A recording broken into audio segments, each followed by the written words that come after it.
So you posting it to the what's the name?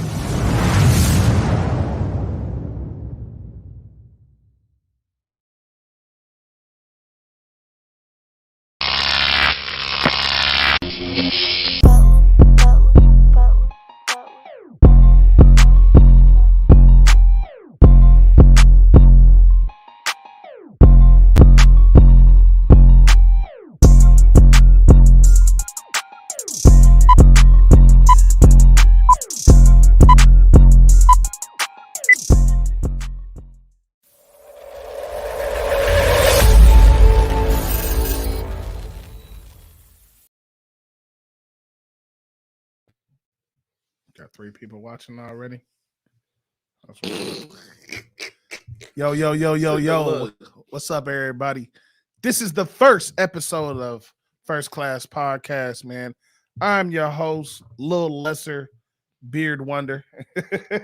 Lil Lesser Beard Wonder. I'm your man, E. Carter, man, and I'm here, co-host with the most. That guy, 937. Welcome back. The moment you've all been waiting for is here. First class, baby. Feel good to be back, man. How you feeling, baby? And I feel great, man. It's been a nice week of podcasting and networks. So, like, this is our first show for the first class podcast, the main show. You feel me? But I did have the opportunity, man, to do the new, you know what I'm saying, the new show. You know what I'm saying? We did the morning show this Wednesday morning. Hey, 2 new co-hosts, 2 new team members. You know what I'm saying? Whole different vibe. It was whole different feel, if I may say so myself. Must see in the mornings. Get your mornings cranked off with that cup of coffee. You dig? Yeah. So check it out. You know what I'm saying? That's 8:00 Wednesday mornings. So go ahead. Everything that you watching First Class on, you're gonna go ahead and watch. You can watch the morning show, First Class morning show on that too. That's yours truly. And our 2 new co-hosts, Bless and Shatika. You feel me? So check that out. But how you doing, man? It's a new year, man. How you feeling, man? What's going on? Oh, new year, new me, baby. We're not doing that. New year, new me, baby. I got all these plans and admirations I ain't even following. I done fucked up a couple times, but that's cool though. Nah, I'm just playing though. I've been all right, man. I took this one. I spend New Year's, you know what I mean? The way I spend New Year's, breaking into New Year's with friends and family. Yeah, it was a wild night. It was great. Yeah, it was though. When you older, you can appreciate that. It'd be like, man, hey, that was wild though. Like we brought it in wild though, but most definitely, man, I'm cool, chill, collective. I'm only 1 week into work right now, so right. You know what I mean, getting used to getting back into the swing of things is me. I had 2 weeks off, so I ain't know what to do with myself. I got to play the game. I done watch things. I ain't had no time to watch. I got to really enjoy my TV. Had some more time to enjoy the kids and catch up with them and do some cleaning, some organizing, and all little types of stuff like that. How about yourself, bro? First week back to work myself as well. Did the morning show, you know what I'm saying? Yeah. Got the beer products back rolling, made a couple posts, start get the networking kicked off. If you can't share it, try going to YouTube, making sure you subscribe and try to share it from there because we are on YouTube as well. First Class Podcast is live there as well, so try to share it from there. Just in case you can't do it, you should be able to do it from Facebook, just to make sure you subscribe. So, but yeah, man, everything been going good, man. It's basically back to the grindstone. You know what I mean? Mm-hmm. I went to my first football game. I know a lot of people who know me, like, bro, you been a football fan since I've known you. You ain't never been to a game? Like, never had the opportunity. So I had the opportunity. I went to that the Colts and Raiders game last Sunday. That was a good game. Definitely that was a good game. But I ain't gonna lie, I wasn't watching that one. I was watching the Natty and the motherfucking Kansas City game. See, here's the thing. They got it. If you ever, if anybody that's watching or listening ever been to a game, they show different clips on the board or different highlights or like a jumbotron. Yeah, something like that. You know what I'm saying? Okay. So you can still, because everybody that's in the arena is probably not all Colts and Raiders fans. You know what I'm saying? Yeah. So they still keep like a ticker up, you know what I'm saying? So you can still see the different scores and everything like that. Plus, I had my phone sitting there watching. I was watching my Ravens at the same time. So I'm sitting there. I'm like, oh, okay, good play. Okay, let's go, Jonathan Taylor. Let's go, Chuck Clark. Everybody looking like, what? Chuck Clark? And then I had to unzip my jacket real quick, like, bro, Baltimore fan, chill out. You know what I'm saying? Chill out. You know, I know where I'm at. But no, it was cool, man. It was a great vibe, man. But being out there, walking around in that air, came back a little raspy. You fine, G? Oh, you see me? Yeah. Oh, I can't see you. I can't see myself. Well, that's nice. It'll snap back in. I'm saying, I see you fine, cuz. All right. Not right now, Brooklyn. I'm on the air. All right, well, come on. Well, this is what happens when you go live. You never know. The father. Right. Dad duty never stops, you know what I mean? Even when you're doing a show, you know what I mean? Most definitely, man. Yeah, I'm on the show, but it's okay. Go ahead and use the bathroom. Make sure you wash your hands, okay? Crazy. Come down to the studio to use the bathroom. Yeah, I want to come down here. I just want to be nosy. What y'all got going on here? But nah, so everything good, man. I think we got a good show cooked up for y'all, man. Everybody that's watching, man, thank you for tuning in.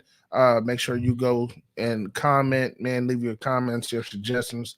If you're not already subscribed to the channel on YouTube, please make sure you go and subscribe. We are the goal is to get monetized this year. You know, and I'm gonna just be honest with y'all and keep it real. That's who I am and that's what I do. You know what I'm saying?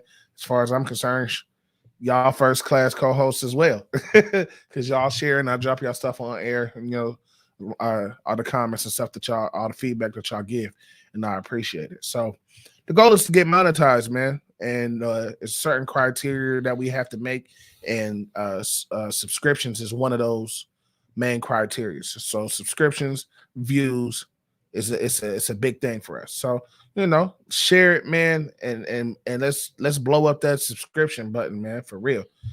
And then once you subscribe, hit that bell button, so anytime that we go live, and maybe you don't know, you can always get that notification to let you know when we got any new content up and rolling. Cool beans and macaroni. Oh, mix them together. You don't mix them together? I mix mine together.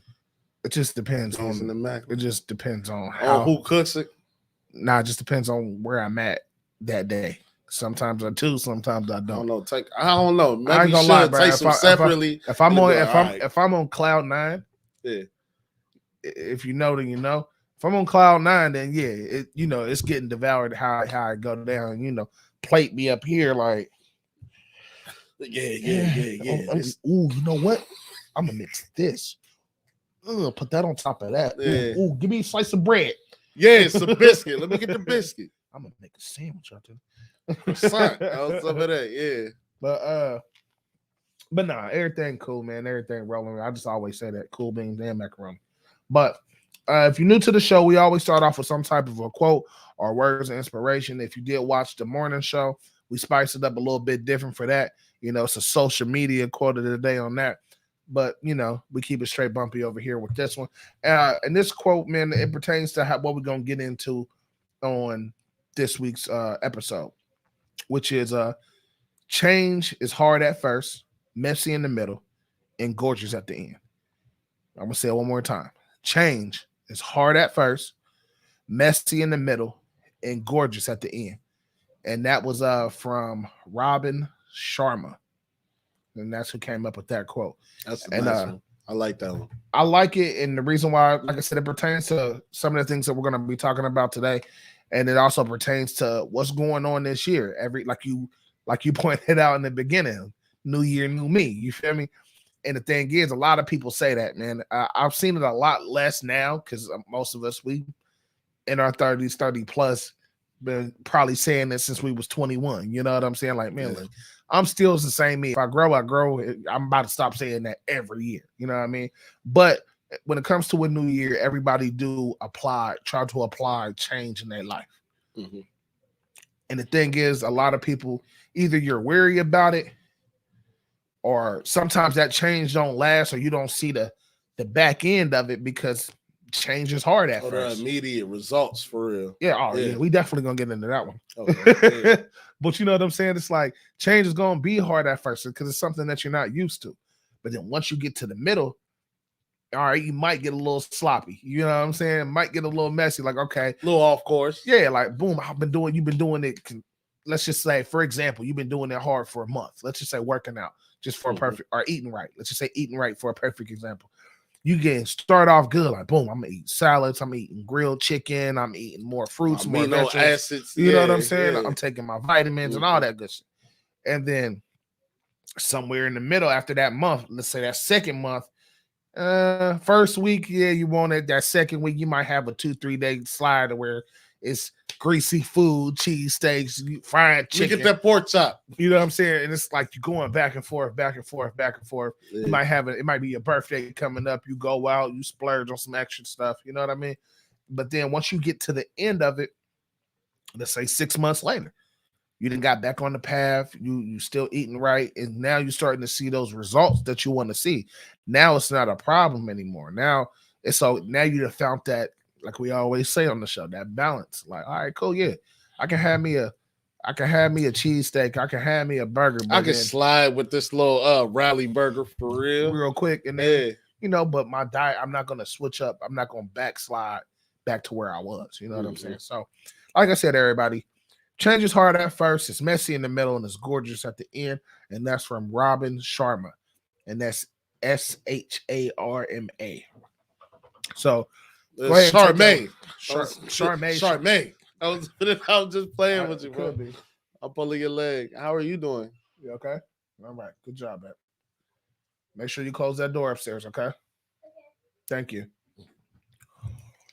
So, we gonna hold on, we gotta my man Aaron popped in, makes moves like a ninja Montgomery. My God. He said, thanks to my wife, we ain't really had any red meat. Usually every blue moon. Every blue moon now they get some. It's been chicken and fish and ground turkey. Yeah, for sure. Usually that's, to be honest, for the last couple of years, that's usually what I do. Turn the first of the year. For the first 2-3 months, in the first of the year, we switch up because, during the holidays, a lot of red meat. Yeah. But we were just thinking about it the other day, like before the new year hit, like, man, we really don't eat a lot of red meat. Like, a lot of it, yeah. Because but I can say me being I'm a huge spaghetti fan, man. Pasta. I'm not even just the pasta as far as the grain, because in my opinion, you need some grain to work out. Like, you need some fat, cholesterol, whatever you. Not really. It's more or less about protein, to be honest. Protein, and I can get that, but something on you. I'm a huge spaghetti. I love spaghetti. I love chili. I like. I was just talking to my boss about this chili mac. Mm-hmm. I'm a big red sauce. Where's the beef? Right. Pause. Not special. Now, if you would have said meat, I definitely would have said pause. Nah, it would have been like an Arby's. Where got the meat? So some of that. Where's the meat? Pause. But nah, it's just basically like, as it is. Like, change is gonna be hard. Yeah. So like when we first started, the first of the year, I'm like, hey, you know what? Once that New Year's meal is out the way, we gotta switch up chicken, fish, you know what I'm saying, stuff like that. Eat a little bit leaner, and then then out of nowhere, we really didn't think about it as much. Yeah. So it kind of like a routine. Yeah. So like summertime come, yep, I still eat my pork ribs. I don't care. But it's not as often as it used to be. You know what I'm saying? So like special occasion. Or yeah, like all right, you killing, like, you know what? I ain't had no ribs. Like, I'm about to throw some ribs on here. Like we just had pork chops for New Year's. For New Year's Day, rather. And I couldn't really remember the last time I had pork chops. You know what I'm saying? So, but all in all, that example was just going as far as just change in general, man. It's going to be hard at first, messy in the middle, and it's going to be gorgeous at the end because you're not even going to remember where you started. Yeah. So, speaking of, moving on to the first topic, speaking of not remembering where you started, let's go down memory lane one time. How many years has been? This is season 4. So we've been in the game a full 3 years. A full 3 years. Somebody said, "What's up? What's up with you?" Hey, make sure you get subscribed because I can't see your username, man. Or just let me know your username when you drop a comment. Because I'm not gonna lie, all I see is it's a Facebook user. So I know you don't want me calling you Facebook user. Let's make it personal. Let me know who you is. But but what's good though?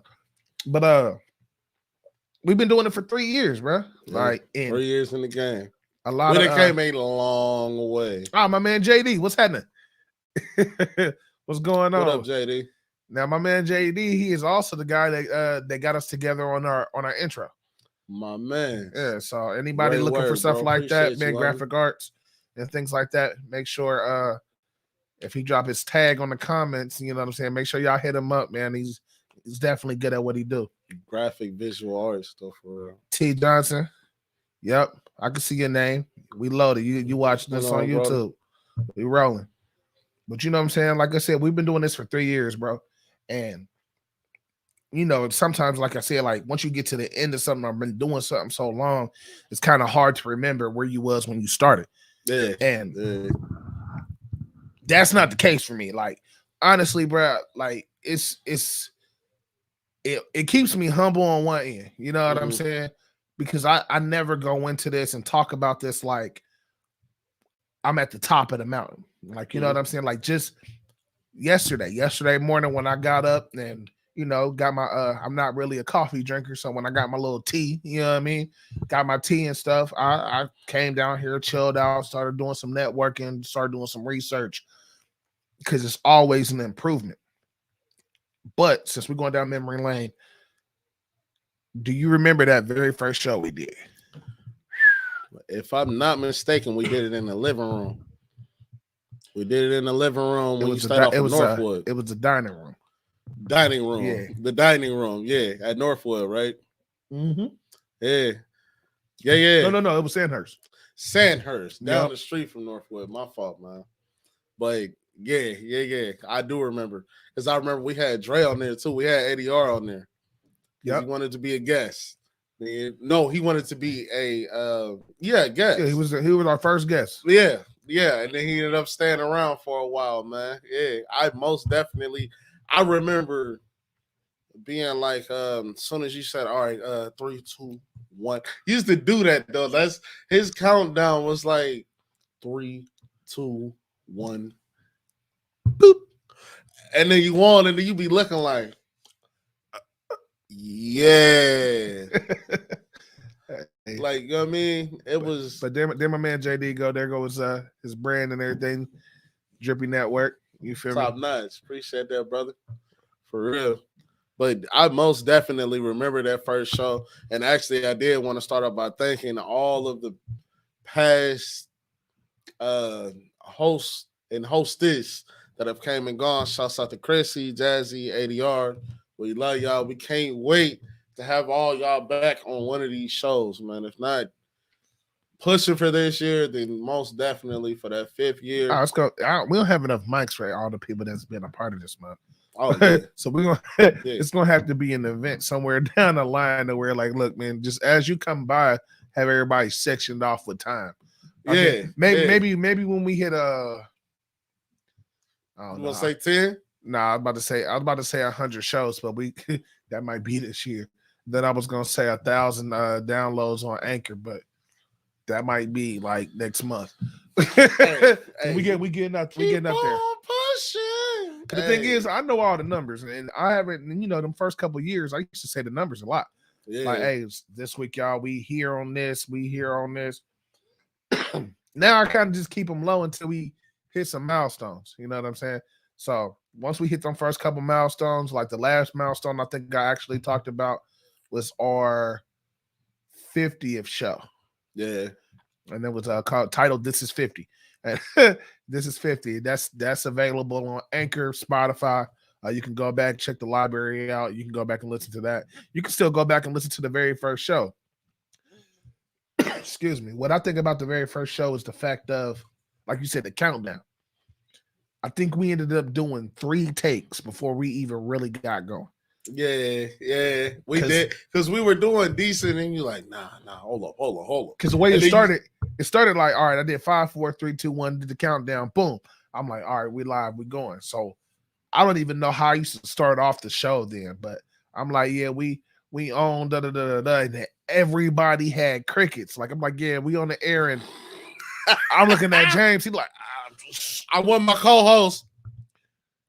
And he looking at me like, what you want me to say? Like, niggas, what? Anything. Say anything. Hold on. Stop. No.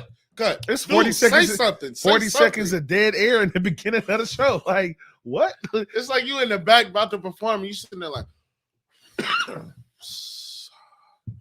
welcome to the stage. No, right now? You want me to say something right? I got to go to the bathroom. Like, what? I miss it? Like, yeah. So, it's been a long way, bro. So then we stopped, you know what I'm saying? I deleted that, and I'm like, all right, cool. Y'all ready? Everybody good? Yeah, we good. Boom. So then we started going again. And then at some point in time, with some dead air again, I'm like, no, I think what it was is ADR thought it was an interview. Yeah. And then the way it came off, he like, can you pause it real quick? Like just in the middle of the thing, like, bro, don't say that on like, what? Can you pause like right now? Like, hold up. So what are we actually doing here? But it was good because we wasn't so far in. Like, it took us 3 takes to get past 5 minutes into the show. Yeah. And then once I'm like, all right, bro, you a guest, like, so whatever topics we got, you were part of the conversation, bro. He like, all right, cool. I'm like, I'm gonna give you a couple interview questions in between. You know what I'm saying? But you a part of the whole show. No, ain't about you. Like, it's the first show. Yeah. I can't make the whole show about you. It's the very first show we're doing. That. I was like, you was just here. You were supposed to be there, right? But now you're here, and you have a mic. So, we rolling. Like, yeah. No. The thing was, he didn't have a mic. We had this mic that I'm using, and I had it. This is where we started at, people. I had a card table, a black card table. I had this mic, which is a great mic, and it's low-key heavy. Had this attached to the side of the card table, and I had it leaning, like I had it upside down. So not like how I got it right now, but I had it facing down in the middle of the table. So we can all be like, we was all trying to speak into the same mic. Yeah. But come to find out, almost a whole year later, we wasn't even using the mic right. Yeah. We was going off the computer mic the whole time. And we kept being like, bro, how can we fix the audio? How can we fix the audio, man? I think our audio is not as good or up to par as it should be, for real. As it should be, like. Yeah. So, I mean, like, we went through a lot of ups and downs, man, and it's just funny, man, going back to seeing, like, where we was that first year. Like, we had a lot of great shows. Still, one of my all-time favorite shows is Measure of a Man. Yeah, you always say that. And before I forget, I did want to give a couple shout-outs to who I got here. Smooth Guy James. Funny Guy James, Serious James, and the infamous That Guy 93. All my different monikers. No, funny Guy James. You're Funny Guy James for most of the time. For most of it, yeah. And I brought out all these different entities trying to find who you want. What I felt consistently on a day-to-day basis being. So shouts out to all them people too, man. All them different monikers and personalities and. Yeah, I mean, everything like that, man. Shouts out to them guys, too. Yeah, it was dope because it got to one point where we didn't know who I was, though. Like, all right, man, so who are you today? Oh, well, today, man, I'm feeling so serious. I'm feeling serious today. I'll be serious, Guy James, today. Now, ain't no jokes coming today. And then you hear me still cracking jokes. Like, nah, don't laugh, bro. I'm being serious, bro. Like, bro, you might. Like, no, when I said serious, I mean, got James. Nigga, tell a joke. Say something funny, Right. bro. I used to hate that. Since son. you want to be Mr. Funny guy. You're like, nah, that was all right, but nah, that wasn't. Maybe you should change the name again. But nah, it's like we done went through a lot of ups and downs, man. We done had some people on, some guests. Yeah. Like I said, Measure of a Man is also one of my favorite shows. That was the first year. Paint the City Black was one of my favorite shows. That was a good one. That was a great one. That was a real. Hey, it's almost that time to do something else like that. Yeah. That time is coming up again.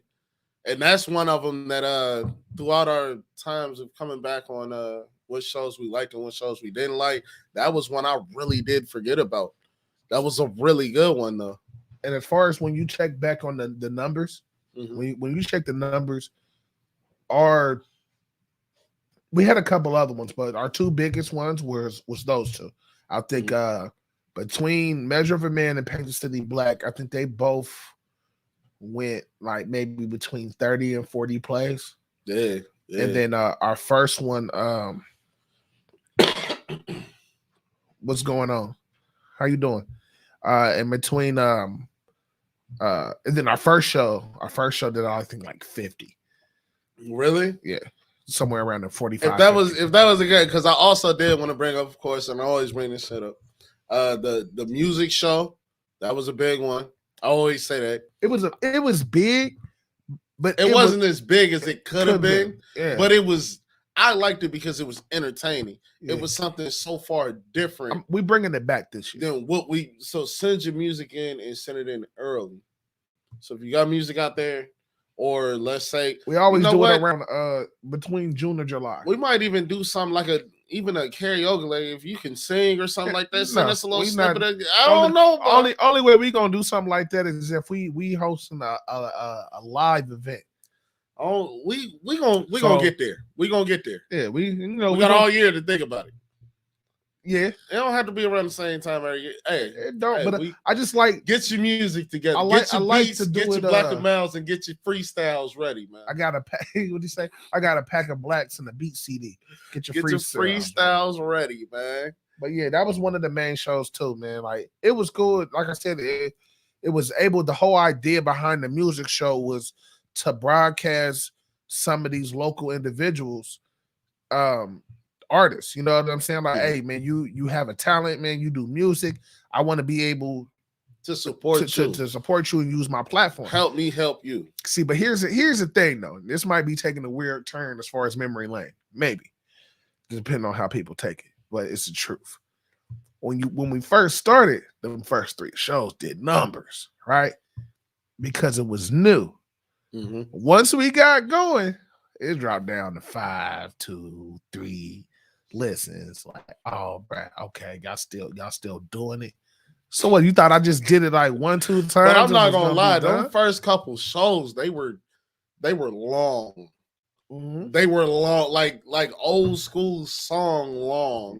Like, bro, how long is this minute? But it's a 10-minute song, but people just going on and on. Like, I ain't gonna lie, it was pretty lengthy. We done changed a whole bunch of stuff since then. Yeah, because what I get, and this is why I like getting the feedback from the people that watch us and listen to us, and the fans and listeners and supporters and everything like that, is because y'all help us know how to change and what to change. You know, because in them first 2 years, we didn't really have a little cutoff limit on how we ran the show. Yeah. We just, until we done, we're gonna go until we done. Mm-hmm. Sometimes we still do that. Sometimes it happens. You know what I'm saying? Because I just didn't like leaving content on the table. Yeah. But it's like, okay, how can I? And then I had a couple of pimp juice, James. But I had a couple of different people like let me know, like, man, the show is long, man. It's like and then we was doing it the first year, we was doing it every week. Mm. You know, every week, every Saturday. And I had people like, hey, look, man, I started off keeping up with the show, but now I done missed the episode. Now you 2-3 episodes ahead. Like, I'm not gonna lie. What was my main catchphrase? That every single time I came in and I said, "How you feeling, James?" I'm tired. I'm tired, boss. I'm real tired. And I'm still want to, like, as soon as I get the patience to do it, I really still want to go back to the beginning of every show that you said that, and just have a clip Tally it up for every single time that you said that, bro. Just I was one tired brother, man. They was working at the job, was working me. The cast was working me. I was all stressed out, man. I was stressed out. And then before I forget, I also enjoyed the interviews, especially the Prime Effects show, the show last year with Grant, G Strings, The Measure of a Man, of course, and I also enjoyed the flashcard one because it was so random. You talking about these joints? Yeah, the random questions. So quick, maybe y'all might win the sponsors. Shout out to Pod Decks. You know, I did cop these episode deck, man. It ain't nothing but just cards to help bring new content. You can pull them out and just do whatever you want with them. But yeah, yep. What you have anything else on that one? That was all I had. Those were the shows that I extreme. Oh, what was the one? There was one that had the full cast on there, and we laughed so much. I think we were talking about relationships or sex or something like that, and it turned into like a roast. Was match. It the Valentine's Day one? Nah, I don't think so. I don't know. You talking about when it was all 5 of us? Yeah. I can't remember, but I know which one you're talking about because we was laughing for about 10 minutes. Somebody made a joke about somebody saying something. Yeah, everybody just got weak, and it was like, what? Matter of fact, I can't remember what show it was, but they had nothing to do with the show. But if you remember, ADR used to always just choose to just cap off. He did though, just something random though. Just something random and out the way though, for real. Oh, what? You right? What? My man, what? Let's go. My guy. You know what I'm saying? But yeah, like he had capped off and said something because you always try to take a little jab. I'm like, bruh, this is not what you want, bruh. Yeah. And then everything went left for a while. And then I got the hit, and then everybody was cracking up. And then I wish we would have been going live back then, bro, so everybody could have seen his face. He had the I eat ass face for a minute, like. Why you say that, bro? So it's funny. Like, yeah, that's why everybody there was like, bro, it's over, bro. Like I'm talking about, we was in tears. We was out of line and out of. I think Chrissy had to get up, take a walk real quick. Like, oh my god. We most definitely had some good times throughout these years, man. Yeah, definitely, man. And like James mentioned, man, I definitely, man, give a huge shout out because it's going to be hard to mention everybody, but I definitely want to give a huge shout out to everybody that's came through and was either a guest or we did an interview with or whatever. Like, and we've been getting bigger and better each year. Yeah. Like I said, that first year, yeah, we had tech issues. You know what I'm saying? It comes with the territory. Especially when you, like I said, change. Change is hard at first. I didn't know what I was doing with this month. I just knew I wanted to do a podcast, man. So I had to holler at a couple people. Shout out to my man Scoots Bronson and my brother Siege, because those are the two people that they already had a show. They both already had their own separate shows. So I used to hit them up to ask them for advice, like, hey, what should I do here? Or how do I set this up? Is it better for me to do this than to do this? How should I go about, being the host of a show? And they really kind of help coach and guide me to get this whole first class thing off the ground. So shout out to them for sure, because they helped bring me into this mug, and that's definitely, you know what I'm saying, definitely big ups to them, and I appreciate it. But all the guests that we done had, Scoots Bronson was here, my sister Shonda and the Army of Dreamers, they was down here for a show. Like James already said, my man G Strings, my man Grant, Chemist T, she came in for an interview and a show. My homegirl Erica Montgomery, she came in for an interview. She did an interview with Elegant Simplified Salons. I know I'm forgetting some people, you know, but we did had a lot of different shows. A lot of people that came and been a part of it, and just helping big up the First Class brand and the First Class name. And I definitely appreciate it all. Excuse me. Even with this next upcoming this year right here, that this season 4 that we got going, we're gonna keep it.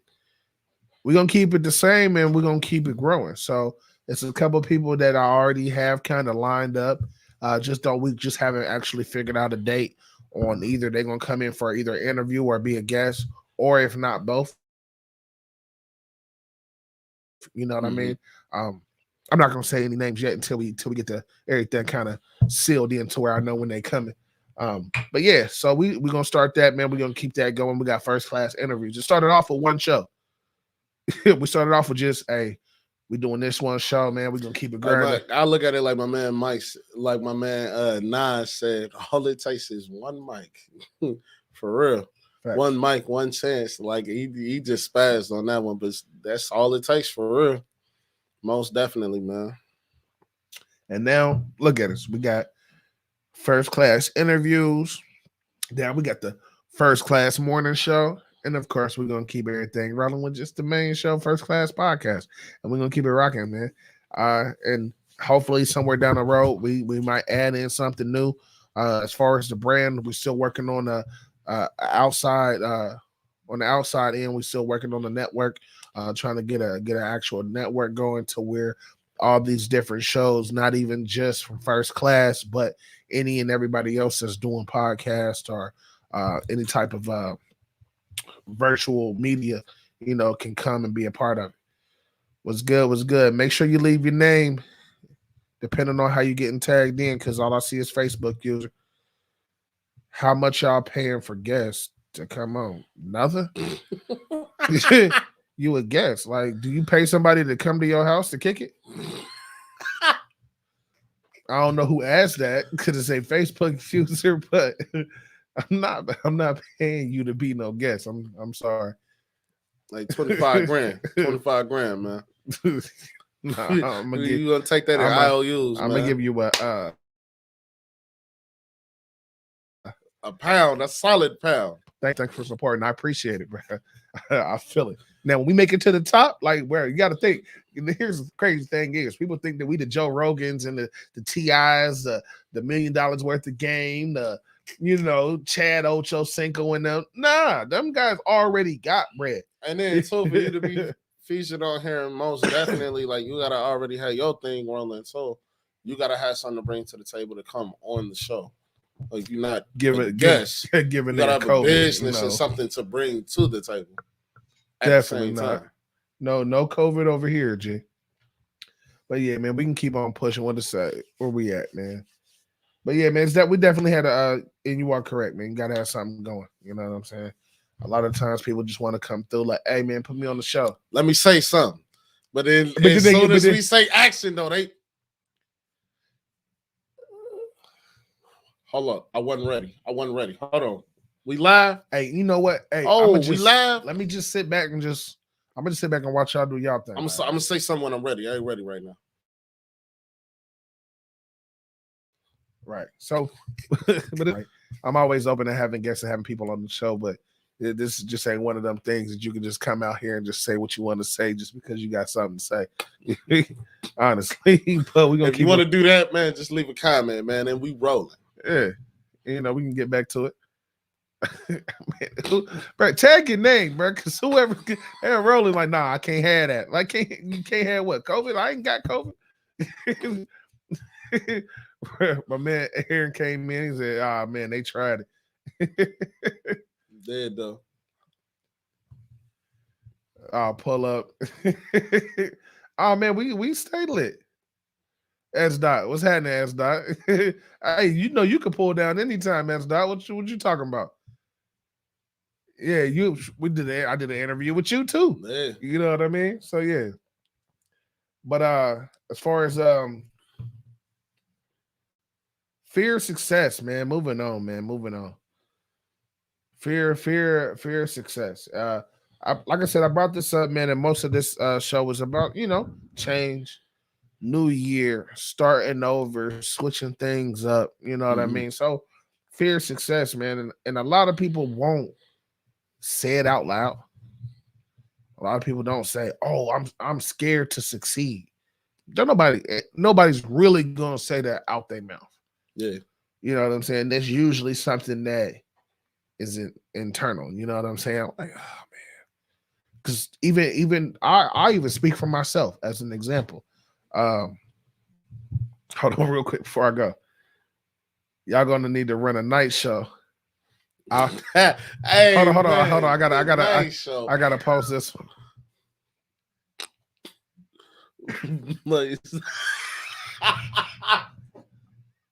Hey, look. Oh snap! Look, hold on. Look at me here. You know what I mean? Look at me here. You know what I'm saying? Cool. He said cool. We'll put it in the works and just see, you know what I'm saying? Gotta keep the noise down. Kids be sleep. You know what I'm saying? But we can see if we can work out a night show. Hey.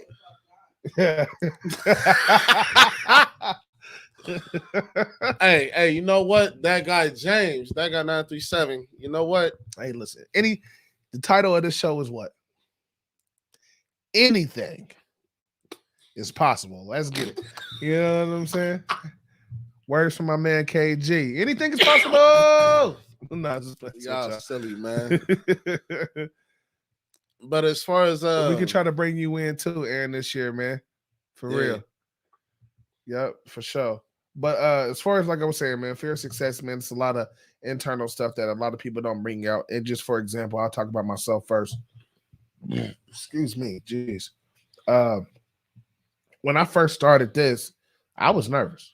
And a lot of people don't know, before we started the podcast, we was working on trying to do a magazine that year before. First Class magazine. Yeah, that's how it started. Yeah. It's been First Class all the way.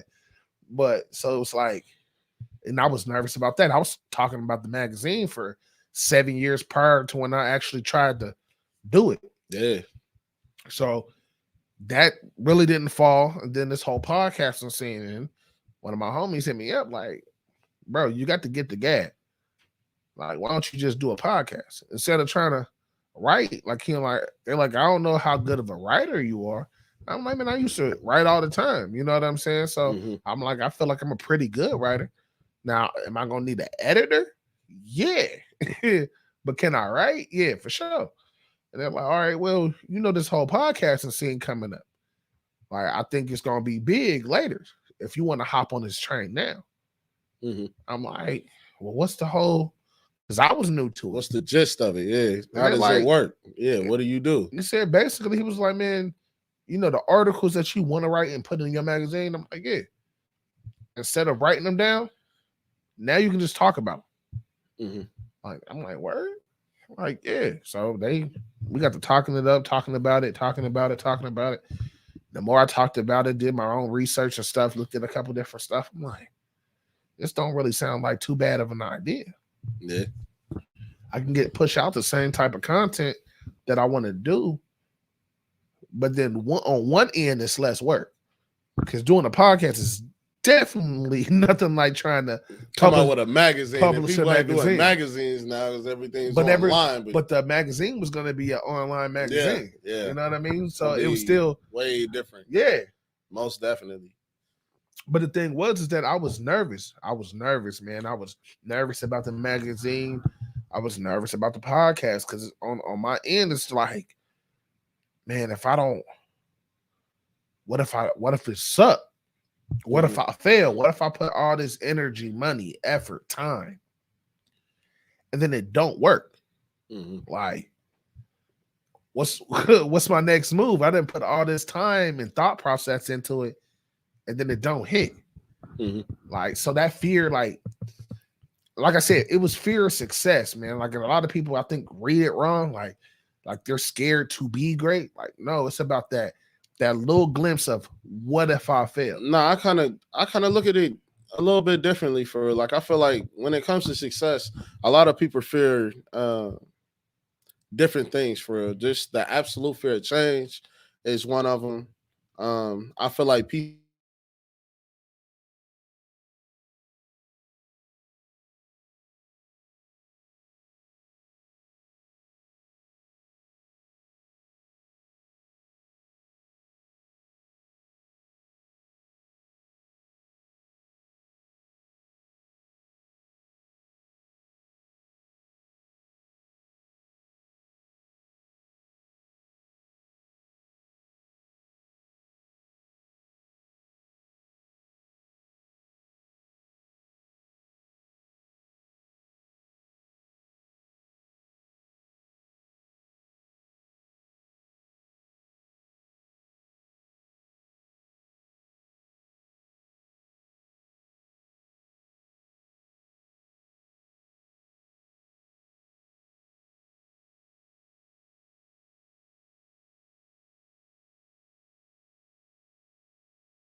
at how long am I going to be off the thought of it's lonely at the top? You get what I'm saying? Some people can easily be like, "Oh, bro, that's easy. It's me before everything. This, that, and the third." But I don't think it's always that easy, and I feel like that is real fears that people fear in general. For real, what you got? What you got? What you got? All right, now don't be mad. I'm listening. I'm all ears. Your sound that cut out. Oh, for real? Yeah. So, oh man, and you was going, and while you was going, I'm seeing it. I'm like, I'm over here trying to. That's why I had to cut my camera off real quick because I'm over here trying to troubleshoot. So, if you can kind of hold on, I'm gonna pull it up. Yeah. Repeat all that. You're gonna have to repeat all of that. All right, so my biggest thing, all right, to basically sum it up, I was talking about why some people are scared of success for real. It could be the traveling that is involved with that. It could be the fear of losing people or losing that free time that you once had to do XYZ. Uh, and it could be the fear of, okay, once I get all this power, am I going to do the right things and put all my power, money, and resources in the right places to continue to be successful? And then I see this one from S. Foster. Gauging success is what you make it when it comes to podcasting. Yeah, but I'm talking about deeper than podcasting though. I'm talking about whatever it is that you're trying to be successful at. Whether it's podcasting, well, like I said, whether it's anything in the entertainment field or anything in your secular work to get to that next level. Let's say if you're an investor, you want to invest in the right things to become a millionaire. You want to do this to be successful. I mean, everybody has their definitions of success, but most definitely, in my own opinion, they always include money or wealth and power. Period. Money and power. Are you going to put that in the right place? Are you going to help out the right people? Are you going to make the right investments and right decisions with your time? If you have to travel away from your family. I've been in the city my whole life between Dayton and Trotwood. So if I had to leave, then I have to leave my mom and spend some time apart from my kids and little things like that. What is success?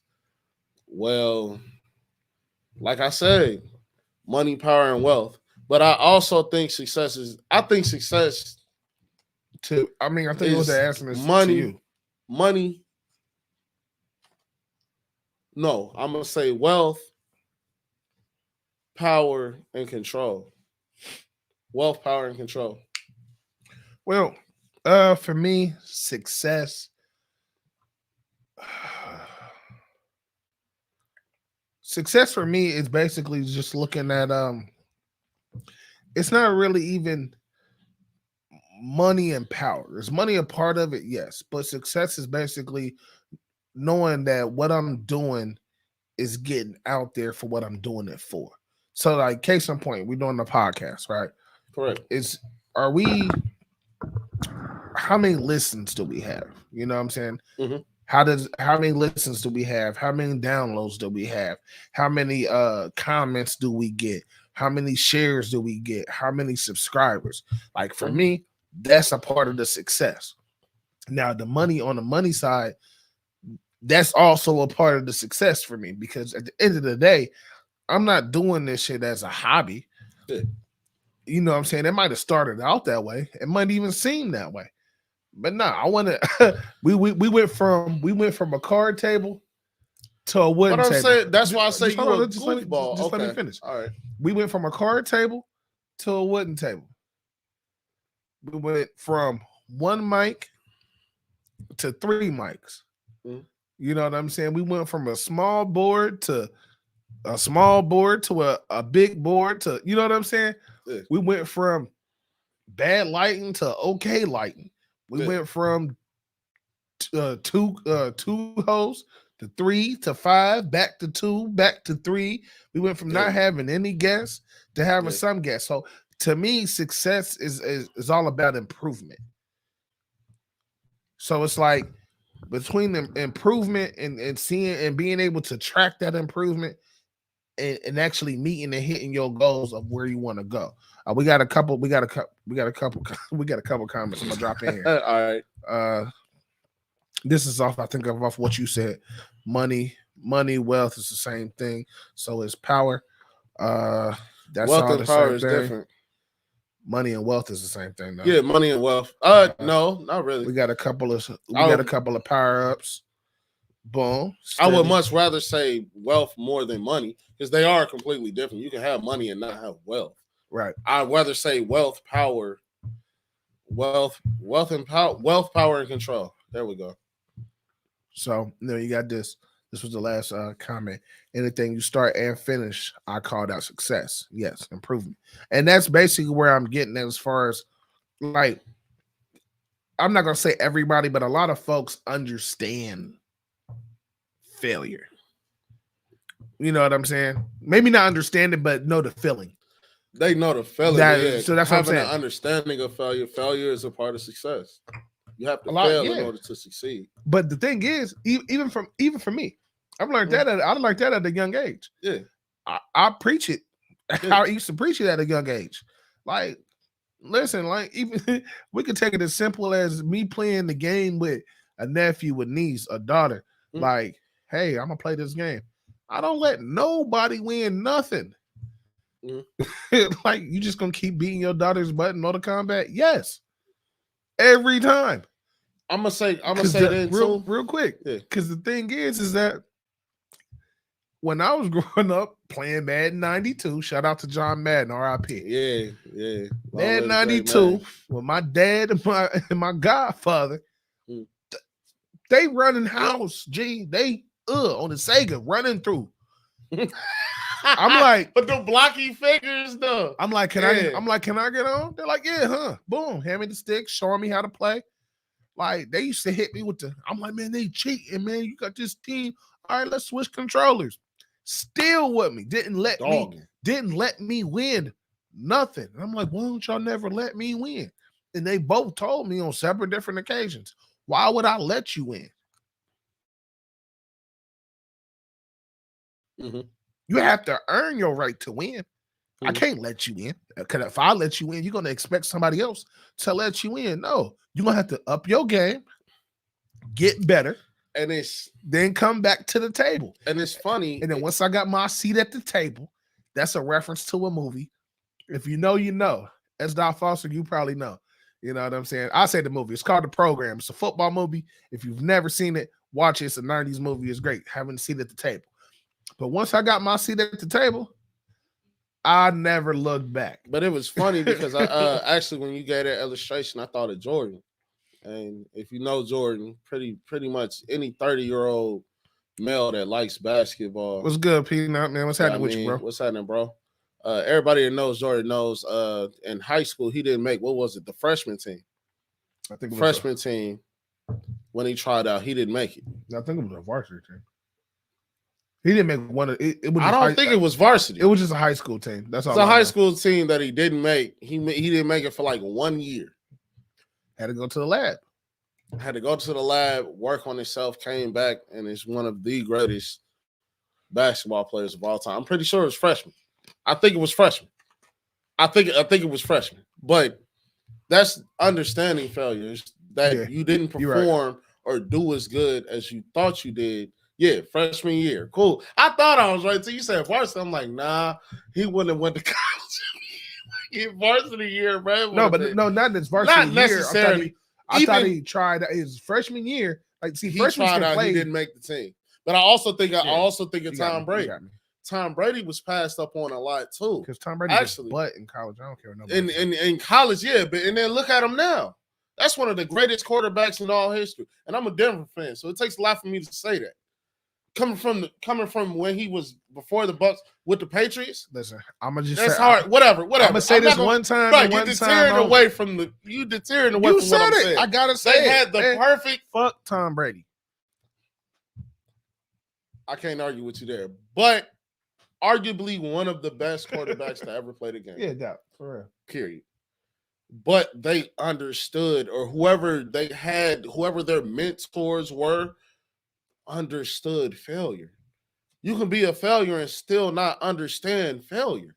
You can fail your whole life, and until you understand where you went wrong and how to correct it and the steps that you have to take to correct it, you're gonna still fail. I've always was told this saying by my mom, still says it to this day. Sometimes God will put you through something. Yeah. And until you learn your lesson or get that point, you're going to keep going through it. Mom Dukes used to tell me that the same thing too. R.I.P. Yeah, R.I.P. to moms, but man. I agree with you, but I disagree. How? I put it like this. I agree with you to a certain extent. As far as the they had to learn from failure. True. Now on the back end is the fact that, like, you might not learn from it. It's the fact of you just don't want to go about that again. It's about how much drive you also have as well. You know what I'm saying? Because it's like, okay, like you said, your example was Jordan. Boom. You're not big enough. You're not strong enough. You're not enough to make this team. That's getting cut from a team. That's what that says. I'm trying to think if I've ever been cut. No. Well, maybe if you would have been cut, you would have been in the NFL. Who's to say that? Skip. Let me tell you this, Skip. Let me I would have been in. Look, I'm about to pop out with a black and male and the bottom of head in. It's like, Skip. I come from the era to where you could. I went to Dayton public schools, bro, and I played football. Right? Anybody that know that, right?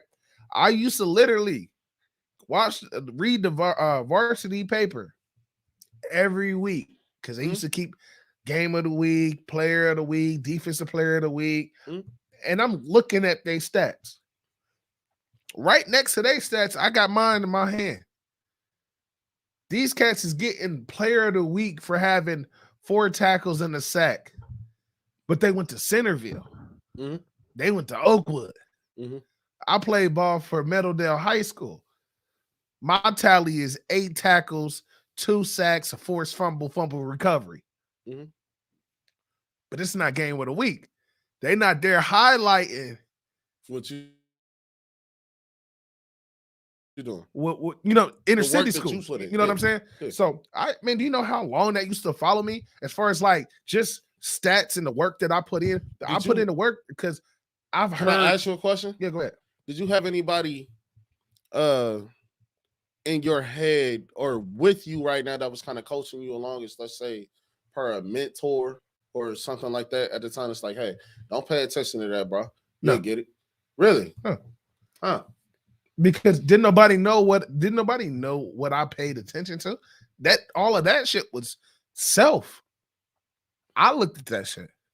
I used to have one thing my dad used to tell me is, man, before your season start, write your goals for the season down. I used to have my goals for the season by either on my closet door or on the back of my bedroom door or on my wall or somewhere. So would you say the person that instilled, you at least had somebody or a mentor to instill that within you?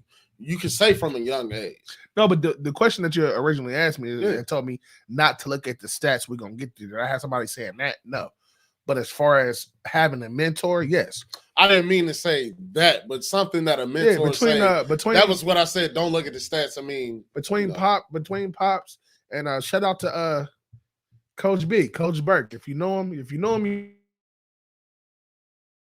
you love him.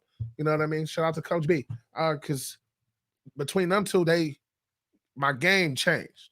You know what I'm saying? Mentality changed too. Because it had to. Because with mentality, that's what changed the game. Mm-hmm. And a lot of people don't understand that. Like the quote that I said for the morning show, until you change your mentality about a situation, everything else is just going to recycle. Right. You got to change it up top first. You feel me? The mind follows the body. Take the head out, the body will follow. Period. Yeah. So if your mind grow, then everything else is going to grow. So most definitely. When I'm looking at the people that, okay, well, Pops used to take me to the field every summer. I used to want to be a receiver before I played defense. He like, hey, look, we're gonna go out here, we're gonna run routes, man. I just get to looking at people and man, seeing how big they is, how hard people hitting, and all of this and all of this and all of this, and I'm like, I gotta up my game. And then they came between him doing these workouts with me between. I'm just out in the yard. Mm-hmm. Like, you know what I'm saying? Like the different programs and stuff that they got out right now is great for these kids growing up. But at that time, I didn't have all of that. You know what I'm saying? I'm in the yard. Eric, what you doing? This is after practice. I was one of those kids that, hey, look, man, Eric, you had a good practice. No, I didn't. Hey, who want to get some extra work in? Pull the Kobe Bryant for real. Who want to get some extra work in? Pull the Kobe. Put in the extra. This is all before he wasn't even before y'all had to do 2 a day. He wasn't even there. You know, look, funny thing is, and everybody that play football, bro, they look at me crazy every time I say it. I've only been to 1, 2, 3 a day practice. Only one. As all the time I play football, I used to skip that whole week. But I looked at it, but I looked at the situation as looking at it as and one or two things. One, so to speak, I know this is real quick. We get hits on YouTube that I have no idea who they are. Let's go. Hey, it's great. Hey, this is another language. But yeah, somebody asked, did you play football? Nah, I ain't never played football. My passion was basketball. Didn't go much there because of other reasons. And then I probably would have been a decent baseball player. Actually, that's where I started. Yeah, I started. I'm between baseball and then martial arts because I was really good doing that. My mom wouldn't let me do that because I had a lot of anger issues, which in retrospect would have been good for that. But it would have been either been martial arts, baseball, or basketball.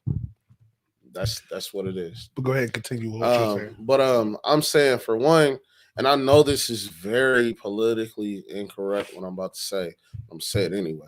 So basically, all it took was to put your balls down and be like, all right, cool. This is what I need to improve on. This is what I'm going to do. And then put in the work, the actual overtime. This is what I'm supposed to do. Cool. Practice is over. Cool. You put in the work and been like, all right, cool. Well, at this point, I need to work on this, this, and this. If it's basketball, for example, my handles should be better. My ball control, rather, should be better. I'm a bigger guy, so when I did play basketball, I always had me as a center. Center guy, because I was big for my age and I had a little length. Or a power forward, I need to get my shooting together. Ball control, rebounds, and shooting was my thing that I needed to improve on. Listen, I know it didn't pan out, but younger age, I played the 4, G. Nah. Okay, I did. Okay, I played the 4. I was a power forward. You was a little short guy. No, you was a little. No, you was a short guy. When I was younger, I was one of the tallest kids in my class. That's what I'm saying.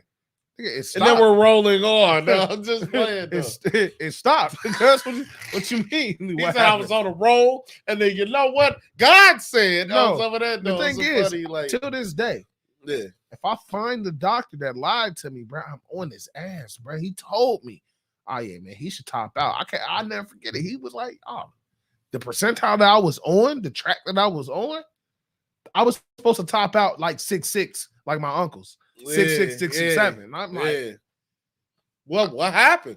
That's what I'm asking. You stop eating your veggies, man. I stayed. Maybe you ate too many. Look, bro. That probably was maybe you ate your veggies, and that's. I drunk. You couldn't nobody say I didn't. I ate veggies. I drank my milk. I drank coffee and all that. So I didn't even drink. I still don't drink coffee like that.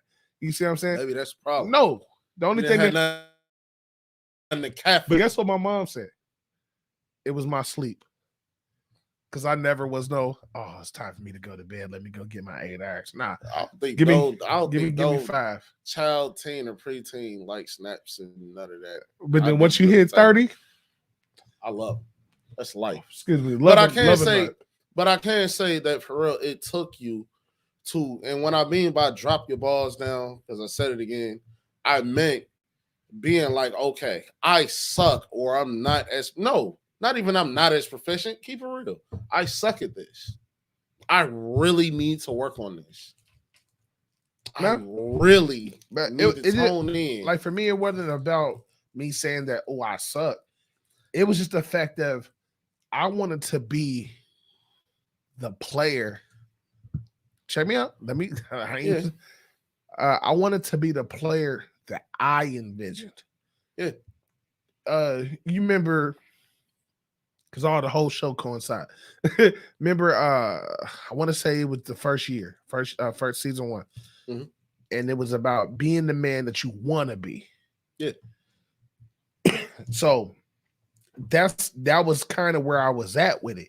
As far as just growing up, it's like, all right, man, when I watched Ray Lewis and them play and these people that I look up to playing, this is how I envision my game. So I'm watching the little 30 for 30s, their little buy-ups and all of that. I'm like, all right, damn, he put in. Okay. Jordan used to work 2 or 3 o'clock in the morning. Why are you doing this at 3 o'clock in the morning? Like, you have to be unconventional. Anything and everything you do has to go towards your craft. So what I did was I just took little pieces from things that sparked my interest and applied it to the thing that I was most interested in, which was getting better. So I know for everybody that's listening, I know that we're talking about sports, but this all goes into the original topic, which was the fear of success. It was about, and that's what we're getting around to. I know it might seem like we got off track, but we really didn't. But just trying to bring it back for everybody that's listening is the fact of it was like I had speaking just of sports, and just because that's just a good example of it for me, because that's what I grew up doing. Yeah. You know what I'm saying? It's just the fact of before every game I've ever played, football, basketball, baseball, anything, track, anything, before I laced up my shoes and actually started the game, meet, whatever, I always said a little silent prayer to myself. Please help me be the person or the player that I think I am. Yeah, yeah. Please help me play and make the plays and do the things that I feel like I can make. And I've always, if you don't doubt yourself, like doubt to me, that shit makes you human. Yeah. That makes you human. You can, man, before tip off, you can doubt yourself all the way up until tip off. And then boom, you go off for 40. Yeah. You know what I'm saying? They're like, oh man, he always comes in so confident, and you looking like, yeah. But in the back of your mind, like, bro, I was scared, cuz I don't know what I was gonna come out here and do. But I feel like in retrospect, that even comes into me, like like you just said, E, and this is, yeah, we're speaking about sports, but me, I'm a gamer. I love the game. If I would have played every single game on easy, just like when I started playing around like my uncles and then my older cousins and my extended family, my older brothers and this, that, and the third. Now we play on all, man. We play on this. Yeah, facts. This is real deal. As a gamer, for example, if I would have never took that step to play on a harder difficulty, I would have never at least been decent at some of the things I am decent at, even at work. I show up to work 15, 20 minutes, 30 minutes early to see what's going on. I've stayed 15, 20 minutes, 30 minutes after. And this is after I clocked out to get better at, and it's just like you said, at my craft. This is what I like to do. This is what I plan on doing in my future. So I'm going to put in the work. I'm going to go off the clock, off of pay to understand something. I'm going to do this and that above and go basically above and beyond what I'm called to do or my call of duty to be successful at whatever it is that I'm trying to accomplish. And so really at the end of the day, I feel like people need to get out your feelings and do whatever it takes for you to chase and become that success that you know you are. Period. Well, yeah, I agree. And I think the more that you know, the more you know about your craft, the more that fear kind of subsides. Now, is it always gonna be there? Yeah, it's always gonna be that whisper in your ear. You know what I'm saying? But once you have it, conquer it, have it, conquer it, have it, conquer it. That whisper gets a little bit light, a little bit, you know what I'm saying? Each time, you know what I'm saying? You keep pushing forward.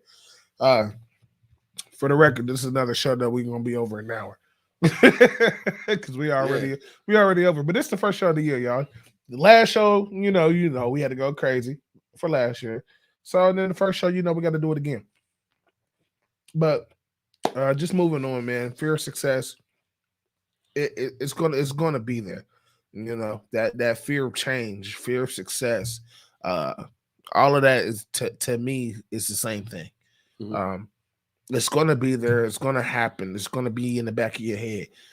It might even not be something that you notice and think that it's a fear of the change or fear of the success. Like it might be something simple as working out, but that whole man, I'm tired, man. My body hurt from the other day's workout. Like I don't want to work out today. That's fear.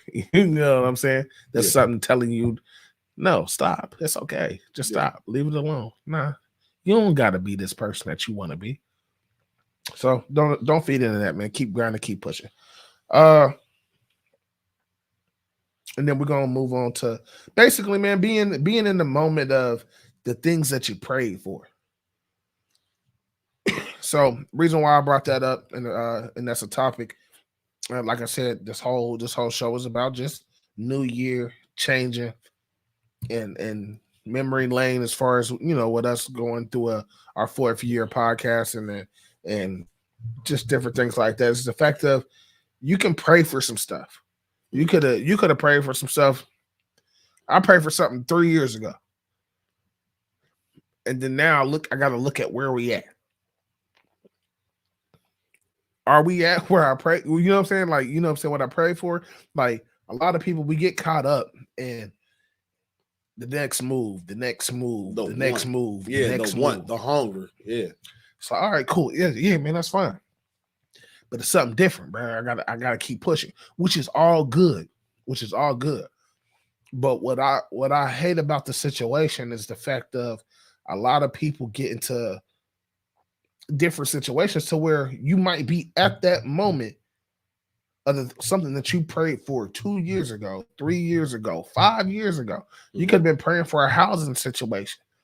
Like, hey, you was homeless 5 years ago, but now you got a spot. It might not be the spot that you want, but your situation is different. Exactly. But now it's like, man, fuck this place, man. I don't want to be here. And it's problems. You know what I'm saying? And my thing is like, man, you got to be in the moment and understand, like, Like, where was you at a couple years ago? Like, you prayed for this. Where was you when I was walking? Now, You know what I'm saying? Yeah, yeah. But not like shit. Speaking of that, you go, I mean, I just want a whip, bro. I just need a whip, bro. And you grinded, you prayed, you grinded, you prayed, then you got you a whip. But now you got car problems. So now you don't like the whip that you got. Like, no, you got to be in the moment to understand, like, bro, I got what I prayed for. Yeah. I didn't want nothing expensive. I didn't want nothing outlandish. Like, I wanted something so where I could stop walking and catching the bus and asking people for rides. Most definitely. All my bus are all the Rita riders, though, especially in the city, man. If you don't know what a Rita is and you're from outside of the city, that's public transportation. Public transportation in Dayton. We call it Rita, RTA. Yeah. That or just walking, because I used to foot it. Me personally, I didn't have the time to sit there and read all the different schedules, figure out where I was on the east end, the west end, going northeast, going north. I was just like, cool. You know what? I'll wait for like 5, 10 minutes, 15. All right, this bus ain't here. If I had enough time, I'm be like, all right, bump it. I'm gonna go ahead and walk. Forget it. I'm gonna walk down the street, and if I catch the bus, I'm gonna just catch it. Nah. I made my decision. I'm just like, after my first time doing that, and then showing up a couple minutes late to where I was going. All right, I got up earlier to where I was gonna go. This ain't here. I'm footing it. I don't care about the bus passed me 20 times. That was me. It made my legs strong. Man, lungs strong. Like, forget it. All right, I'm doing it. And then I got to sightsee, and then I really got to bask in that feeling of when I get a car, like, dude, it's over. It's in the things that you pray for. I feel like a lot of people, once they pray for something and they get it, they forget to actually pray just to say thank you. Mm-hmm. I could have 50 billion things still going on, 50 billion problems. A lot of people pray for things and they get things and they forget about everything. Forget about God. Forget about them rides that you got when people was just looking out. Forget about that couple dollars that, you know what I mean, somebody gave you to get on the bus. I feel like a lot of people stop being humble. They stop being genuinely humble. What you wanted for what they pray for. You get what you wanted. You don't thank God. You don't think the people that looked at everybody is sold now. Oh, I got it out the trenches by myself. Got it out the mud myself. I did all this myself. You got like 5 people in the background, like, oh, so I ain't nobody. Not even that. Just looking at you, like, all right. Hey, you better hold on to what you got, because if you go back, I'm like, no, remember you got out the. But I got it out the trenches. But I will also say that people, once you actually get what you pray for, just like I see a lot of women being like, you know what I mean, without a child, being like, I want a child. I really want this child. Their thought process on the way that they're talking and the way they're going to get this child, I would agree with personally, just because of avoiding drama and not everybody being parents that have kids. But anyway, take more pictures. I feel like people should take a lot more pictures when you are happy. And I also feel like while you're enjoying and basking in this moment of actually meeting the epitome of what you've been working hard for and what you've been praying so hard for, I feel like people need to take time to reflect. Like I said, in those times to where I just chose to walk, and I'm talking about miles. I used to walk all the way from North Main, Siebenthaler, all the way out to Trotwood, Pizza Hut, just to get to work. From North Main, Siebenthaler, Northwood Street, North Main, all the way to Trotwood, Pizza Hut, walking. So in the car, I drive past them same areas. That's damn near straight. Man. That's damn near straight. I came a ways, bro. I came a way. And then not only did I bask in that and recognize what I had to be thankful for, I also took note of those that weren't as happy for my success. People that brought me down and made it seem like you ain't never been through nothing. You ain't never been through, like you just said, that was a stretch. That's something that a lot of people don't know. That is a long way. And then before that, when Target was out there in Trotwood, back when I first had my son, I walk all the way to Target in Trotwood. And I had to be there because I was an unloader. So I had to be there at 5 a.m. That's wintertime mode. Bubby was born in September. So September, October, November, December, walking all the way from North Main Street all the way to Trotwood Target by 5 a.m. And then walking down the street to work at Pizza Hut for another couple hours and then figure out how I'm getting home. Mm-hmm. But I paid attention to the people that once I got my whip and things started falling more into place and more easy, I took into account the people that were genuinely happy for me and the people that weren't or just made it seem small for real. Yeah. But that's what I'm saying though. It's like we go through these things and then you fast forward. You know what I'm saying? You fast forward to where you are now. And it's like, damn. I done came a long way. So like you said, as far as reflecting, like I agree. Like we should dial it back. Like I try to do some self-reflecting, some self-reevaluating a couple times a year. You know, I usually do it around the first of the year. I usually do it around my birthday. And then everything else is just in between, different moments in between. Like, you know what? Like, all right, man. Like, all right, cool. But it's like, all right, man. Like, even myself, and right now at this moment, it's like, man, I pray to be in a position to be my own boss, to make my own money, to run my own shit. Everything might not be working out the way I would like it to, but I prayed for this position. This is what I wanted. So now I got to make what I wanted work. Because now if it worked, then once you fast forward some other, you know what I'm saying, fast forward 5 more years, then I can look back at this moment and be like, I prayed for this. Like, all right, cool. I'm here. Like, this is like, I might not got it the way I asked for it. You know what I'm saying? But it ain't going to happen exactly how you asked for it. Like, you can't, hey, man, you know what, man, God, I really want a Hummer. I really want me a Mustang. You know what? I don't even need for boom, real. Here you go. Yeah, I want to escalate. You on Section 8, but I'm gonna drop you a Mustang just cause. Like, no. Nah, because like, personally, I'm about to say real quick, but like you said earlier in the previous topic, when you was talking about how do you use that success? You know, people see taxes as being success. Yes and no. It's the money that you get back. You know what I'm saying? Or the kids that you have, but you know, that's another different topic. But it's the fact of like you take that money and you go out here and you buy these cars, you buy all this other stuff, and then 4 or 5 months later, it's either repoed, it don't work, you sell it to somebody else, you right back. Yeah. You know what I'm saying? Like you said, people pray for these kids, like, oh my God, I'm having a baby. Yes. And then that child is 2. And you be like, man, fuck them kids, man. Yeah. like what? Like, hold on, man. Or you end up having it with the wrong person. Yeah. You're like, oh. Then now, like, why did I ever? Now you're gonna be a bitter baby mom, baby daddy, man. All right, we got a couple topics rolling. Real quick, let me pull this up. Boom, there we go. Self-reflection. It's always okay to look back so you learn how to move forward and or see what to avoid if you ever end up with a relapse. In the end, it's all about progression, no matter what the circumstance is. And I fully agree, and that's definitely facts. Like it's the thing about like you have to do it. And I think like the older I get and the more I learned that, you know what I'm saying? The more I learned, it's like, you know what?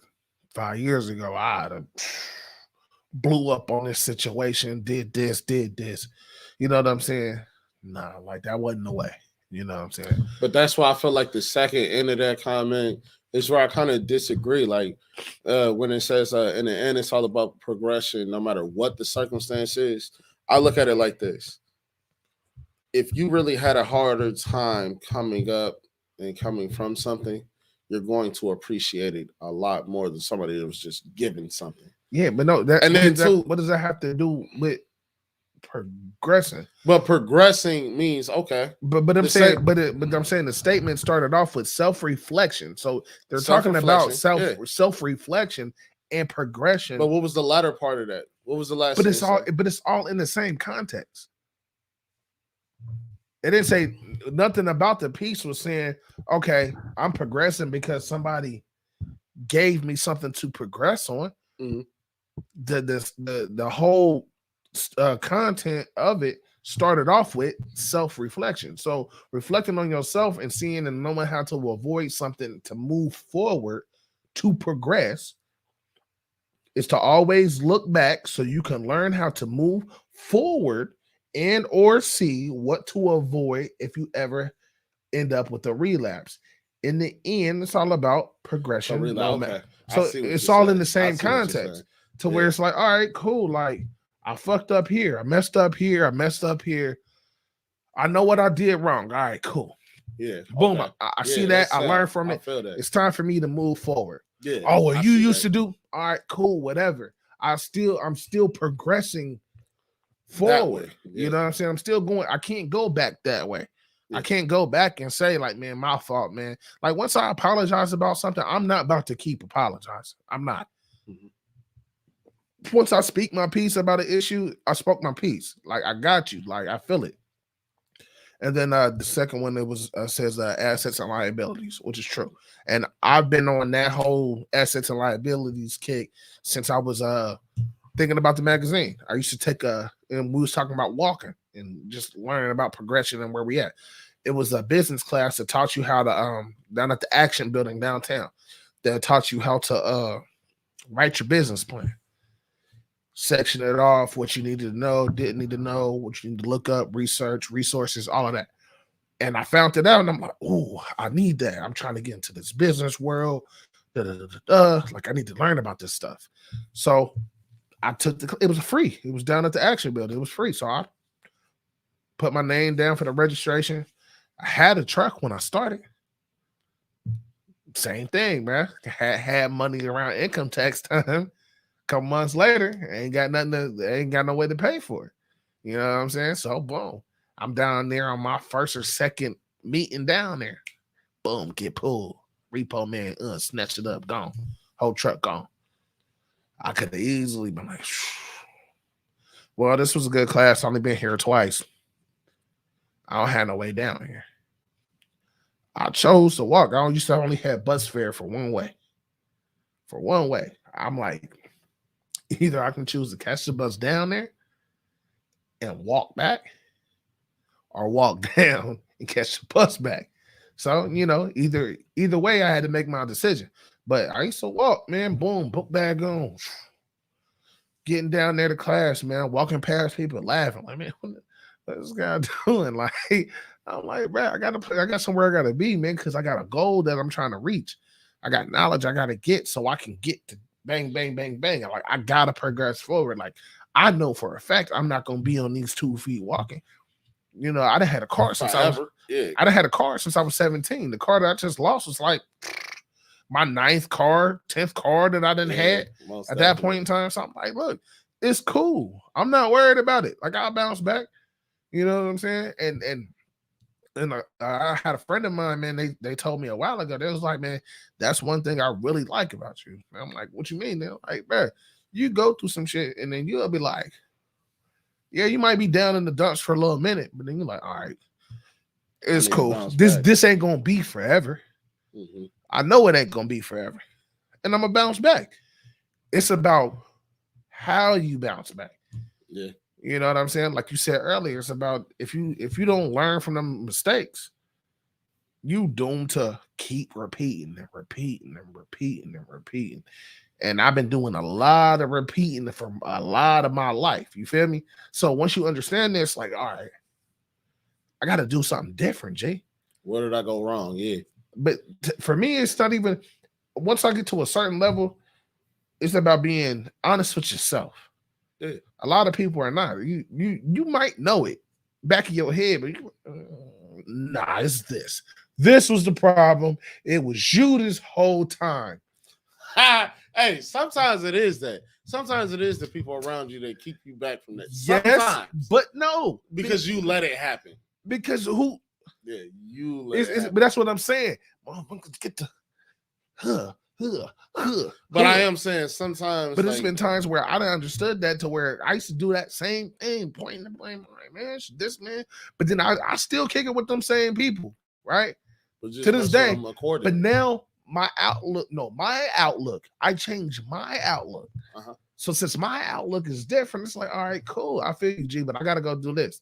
And me thinking that back in the day, their opinion would have been different. Now, like, all right, bro, do what you got to do. Do your thing, yeah. You know what I'm saying? I'll get up with you, and we gone. So it's like, man, that whole time I was trying to put the blame on you. Now I got to rethink. Like, man, this was 8 years ago. I thought all of that was on you, bro. Maybe it was just me, because right now you don't have a problem. You don't have a problem with what I'm doing. You know what I'm saying? Like, so, okay, it's me. Damn. I don't know who dropping this. It got to be a female, because they is dropping a lot of stuff. You ready? Because I'm about to pull it up, because I ain't about to just pull it all up, man. Just in case I misquote a word. You see, real quick, it says you can learn from every fuck up. It's all a lesson. What we say before, learning lessons, not taking losses. It's all a lesson, no matter how negative it was. But to get to that point, it takes maturity to look at those past lessons and say, okay, yeah, I did learn such and such from them. I avidly believe that you don't look at your negative circumstances or situations in a bitter manner, but it's about growth. How do I make lemonade from these whack ass lemons and make it good? Yeah. Facts. Yeah, that's facts. Oh, I believe that. And it's Autumn. I believe that. What's up, Autumn? What's going on, sissy? How you doing? Thanks for the comment. I see what I tell you. I knew it had to be a female. Come on, man. I'm yeah, you good with that. You good with that one. Because the man, I'm just gonna give you about like 2-3 sentences real quick. Like, yeah, bro. Yeah, but this and that. Nah, but like, yeah. I definitely agree with your point, man. Like, we've all come on now. Like, we grown. You know, yeah. It's a lot of different people that listen and watch our show and what we do. You know what I'm saying? The average ages of people that watch our show is from 25 to 45. Yeah, we're grown now. So between those ages, on the low scale, most of your stuff is really just getting going. As far as into adulthood. Yeah. On the back end, you probably didn't already learn most of this stuff. You know what I'm saying? But if you're not, and let's say you are younger than 25. Welcome to the show, man. Catalina wine mixer, baby. But at the end of the day, man, like you're absolutely correct, Adam. Like I used to point a lot of blame and take a lot of negative stuff about like my stuff. You know what I mean? Like how could I be so stupid? Like you said before. Like, man, if you was doing this, you could have went to the league. That haunted me. I graduated in 2005. I didn't get rid of that out my brain until probably 2010. Yeah. For real. Hey, that was a good year, though. So what, 2010? About 12 years ago. Yeah, I know, right? 12 years ago. Jeez, man. But you know what I'm saying? It's the fact of like she said, man, it's about growth. Yeah. And once I started, you know what I'm saying? Like I said, the older you get, right, you start noticing these things. That's why, like, when your parents get older, it's like, man, the stuff they used to tell you when you was a child, they don't tell your kids. Oh, come on, baby. You want some McDonald's? No, you used to tell me we had McDonald's at home. Yeah. Like, oh, so now you got McDonald's money? Now you got enough for a 4-piece McChicken and the apple. What? Oh, okay. All right. But you know what I'm saying? Yeah. Because they getting older. So it's like, all right, man, like I could have done, I can't go back and do and change anything that's already done.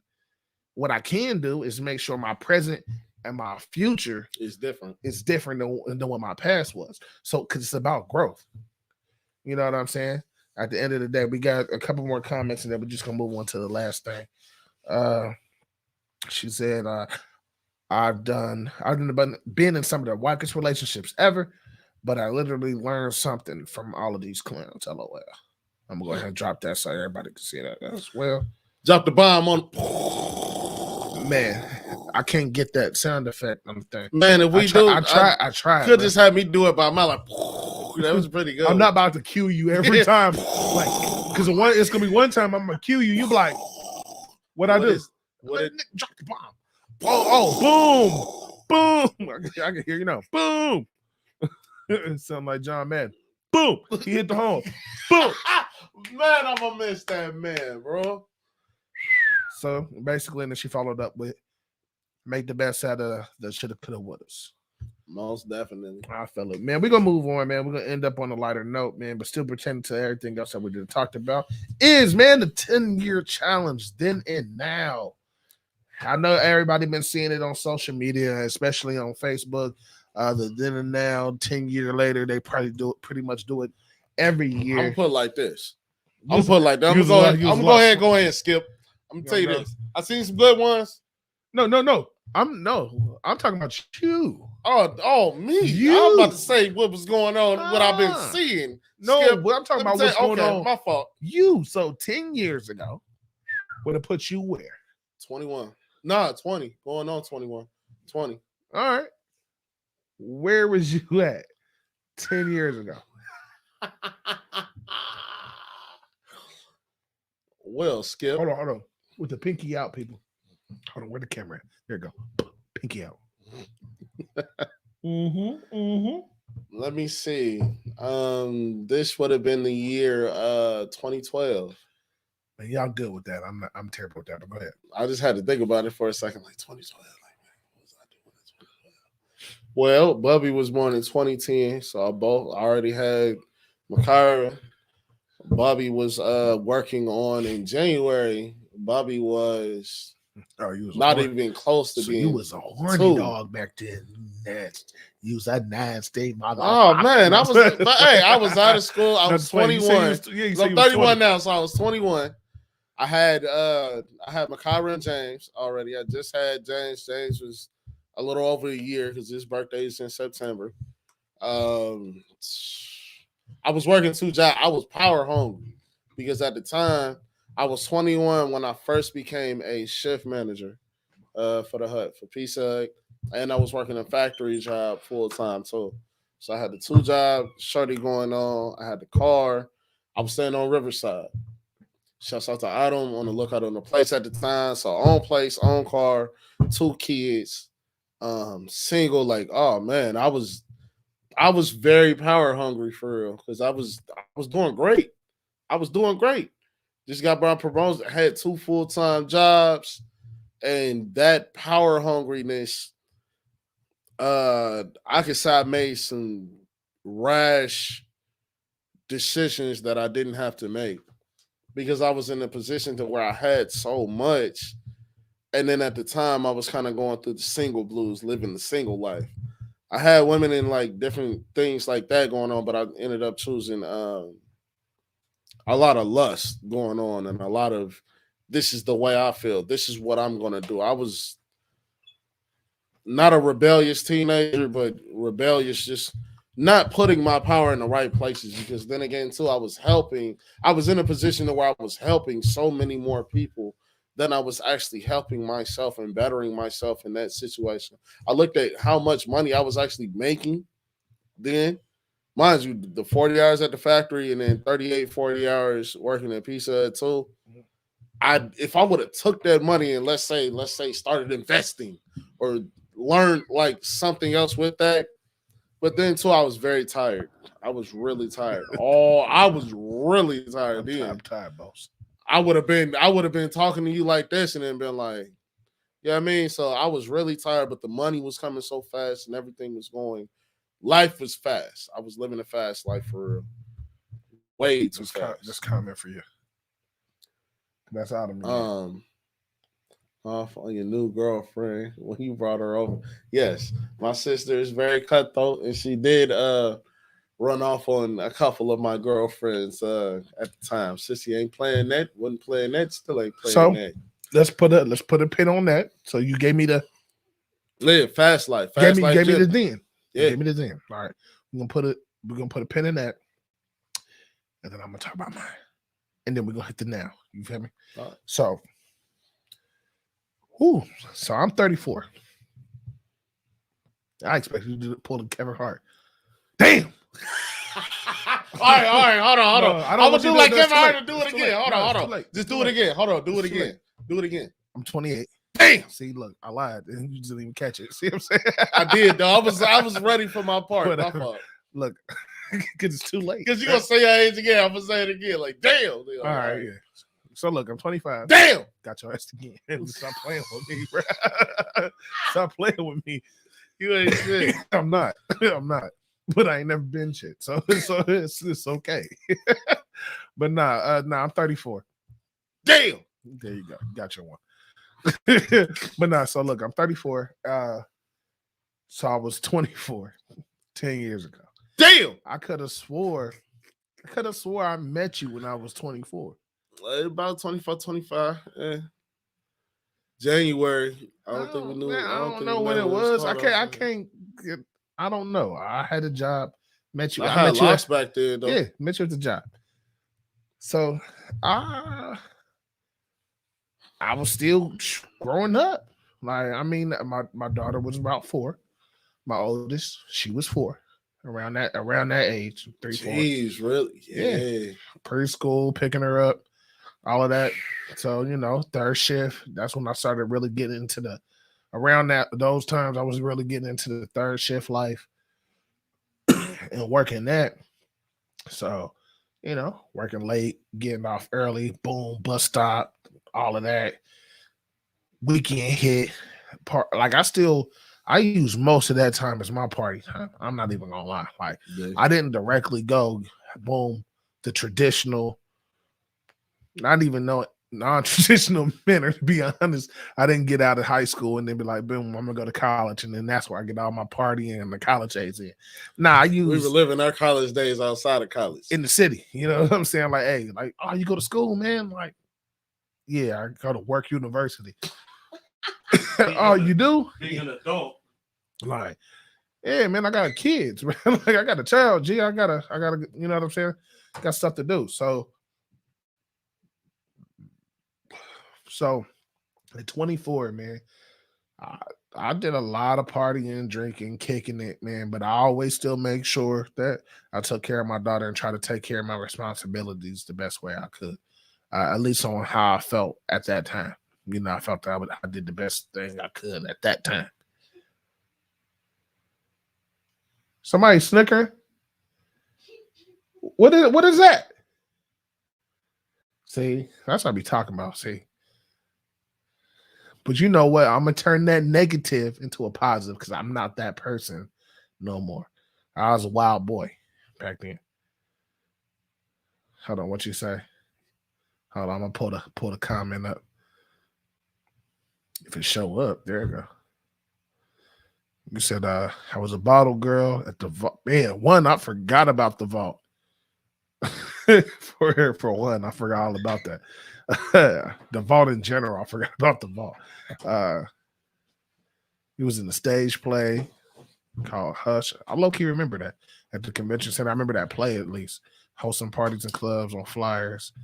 I was fly. Like, hey, it was a wild time back then. Like, y'all also wore big clothes that was too big for your body. Let me finish. Did I let you speak? Y'all was doing the chicken head and dancing. Y'all not at 24. That was high school, my guy. That was, yeah. You was doing the freaking Snoopy when you around that time because you was a freaking baby. Y'all was old though. Because you was a baby. I got snuck in a couple. You was still pissing in your pants. So shut up. Shut up. Talking that bull. But no, I mean, 24 was a wild time. It was a couple of ups, a lot of downs, man. Some good times, some wild times, some fun times. I met a lot of different people. Can't really call it networking because I wasn't networking. I was just kicking it with folks. Meeting people, meeting new friends, man, going different places, man, still kicking it on people's college campuses and stuff like that. You know what I'm saying? Chilling. And but one thing I did try to do is I was still always in my daughter's life. So as far as 24, The major positive is that I was still there for my daughter. Everything else, I'm not even gonna lie, is really halfway a total blur. Because that's just the type of fast life. That's the type of times we was living in. Right. 10 years, you said 10 years ago was her prime. Hey, it'd be like that sometime. Trying to make a guest appearance on the show. I mean, you brothers, sisters. So, I mean, we can definitely make that work. Come on down. So, but the thing is, so we said this then. Mm-hmm. So what I'm gonna ask is, what from then to now, the different changes has been. Have you seen the changes that's been made between then and now? Because what happens in a lot of those pictures is you see yourself 10 years ago. Oh man, you think this is cool? You got your butt out and da da da da da. Then now your hair different. You in a nice sweater. Mm-hmm. How? What's his name? Mike Epps said, sweater. Just give me a nice little sweater. You know what I'm saying? Just got a little sweater. You know what I'm saying? So they got on a sweater. They got on. I got kids now. You know what I'm saying? Like a lot of things has changed in 10 years. Yeah. So it's like, all right, you said about where you was then, as far as lifestyle and where you was at and stuff like that, just mentally and stuff like that. So, boom, fast forward, boom, we here today, present day. 10 years later. So yeah.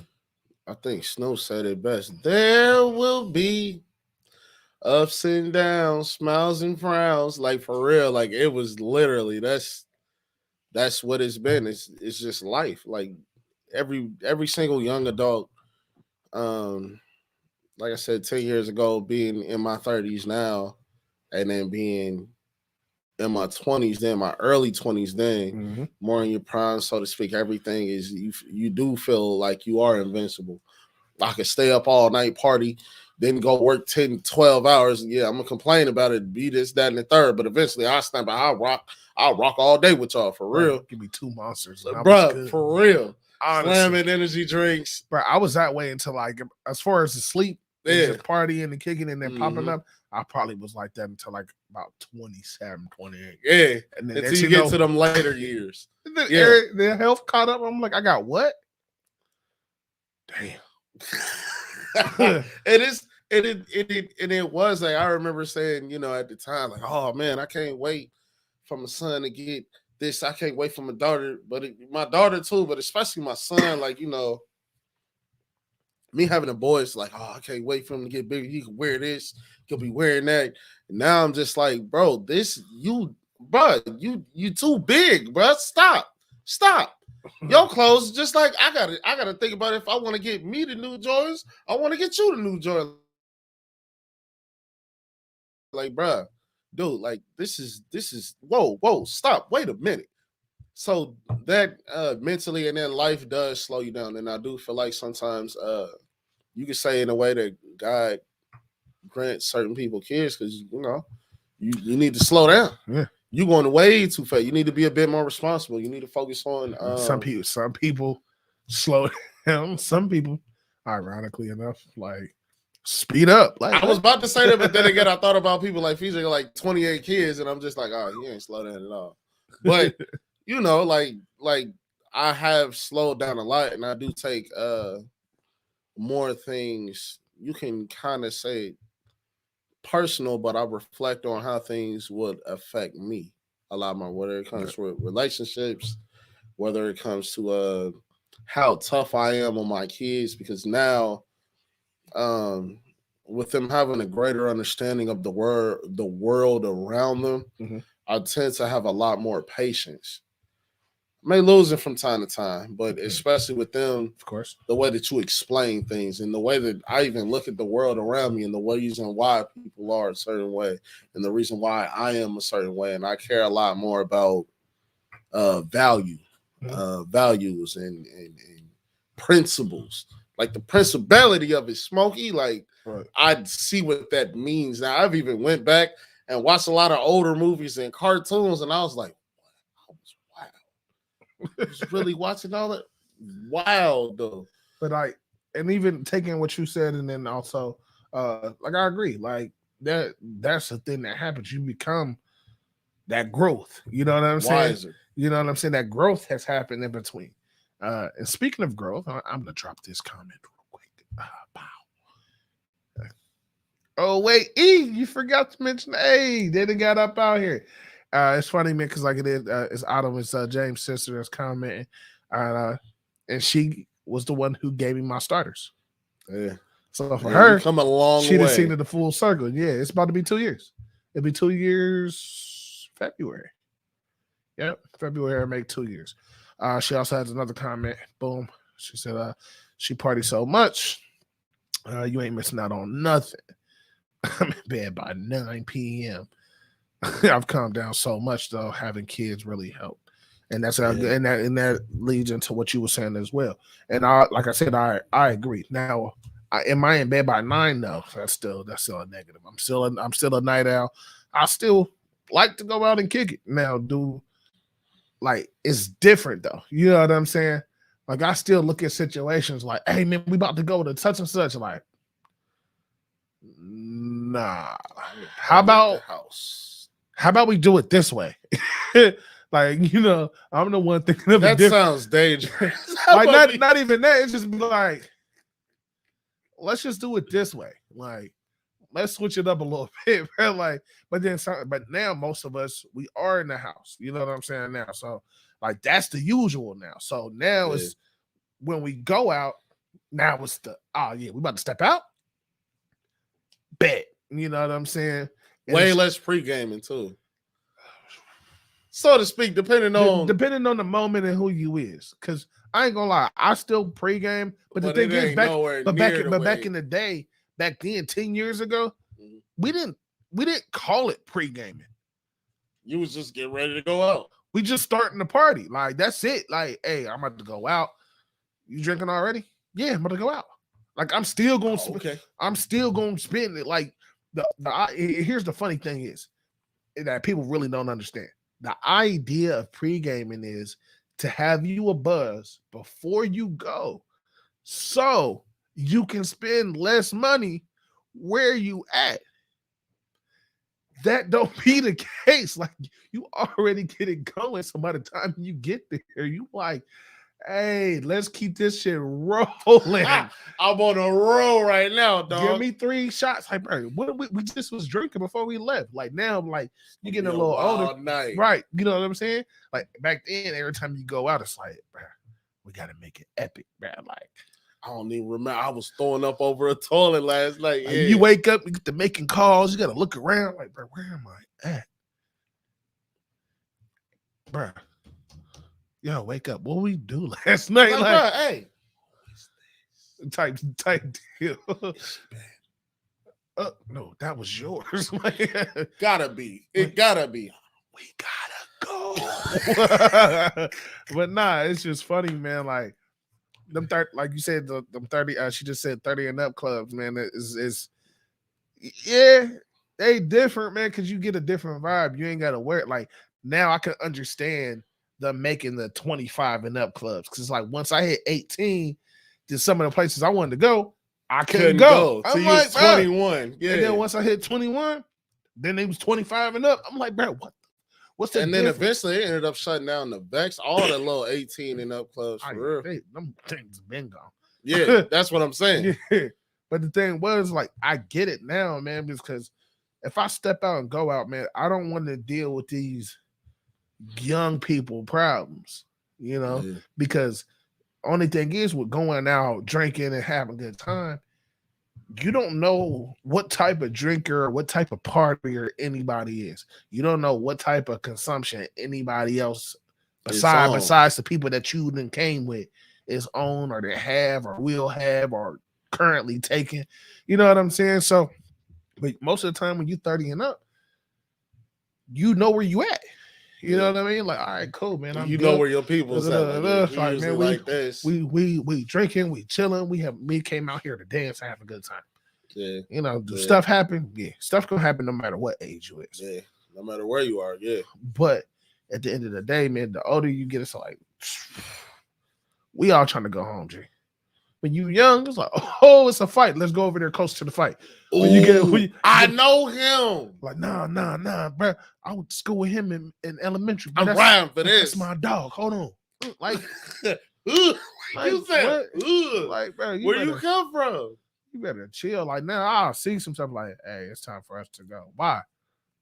There's some stuff about to go down. I ain't gonna lie, even the way that people approach people, like as you get older, like I done been out and about, and I rarely step out and about. But when I do it, you see people from like middle school and stuff. Even the come up is different. Like I'm sitting there, doing my little 2-step. I'm on the 2-step. Ain't no Chris Brown. Give him a little 2. Most definitely ain't no.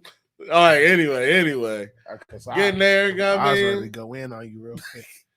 I'm gonna leave it alone. It's for another show. Another day. Tune in. Definitely, because we about to hit 2. But yeah, I mean, just doing my thing, see somebody use it's all of, and then enjoy the rest of your night. Right. And just a quick, I see you. Even if you at the bar, what's up, baby? Man? Like it's been times, like you said, you didn't come to the bar. I could see somebody across the bar, like, damn, yo. Either they say my name or I say that name, look up, across the bar, like, oh shit. Quick point. And then even the conversation is that you've been good, bro. How the kids? Everybody got kids now. 3/4 of us. It's different, man, because at the same time, we all grew up being that wild, that aggressive, that, partying. That you're looking good. Yeah. And now it's like what I usually tell people, especially somebody I ain't seen in a while, is great to still see seeing some of y'all that's still here. Yeah, that's not locked up, that's not dead, that didn't get caught up in the system and all of that type stuff. Yeah. It's some people that I know that we all didn't know that probably just got out. Yeah, they just got out in their 30s. It's like, damn man, where you been at? I had to sit down for take a little dive. Yes, you know what I'm saying. I had to sit it down for a little minute. Like, oh damn, man, well, it's good to see you, bro. You know what I'm saying? Out the way, bro. Love you, bro. But shit happens, man. And you see us now, man. They got kids, man. I see a lot of good mothers, a lot of good fathers, and a lot of good people in general. And these are the same people that we used to have food fights with in the freaking lunchroom. You know what I'm saying? Beating on the table, gambling with during math class. All of this stuff. People riding out on the outside of cars and on cars. So, I take all of that to account, man. And with the whole 10-year challenge, I put that out just to say this. Everybody that, my generation in general, that has nothing to do with whether I know you personally or not. Y'all out here, we doing our thing. Good. You know what I'm saying? So it's still on us to drop these clues and put this knowledge on the people that's coming up after us, whether they want to hear it or not, because the people older than us gave it to us, whether we wanted to hear it or not. Mm-hmm. Whether they take it right then or not. Eventually, they're gonna be like, "Hey, man, that one old school dude told me something about this, bro." Like, all right, you know what I'm saying? You never know, man. So keep doing y'all thing, everybody.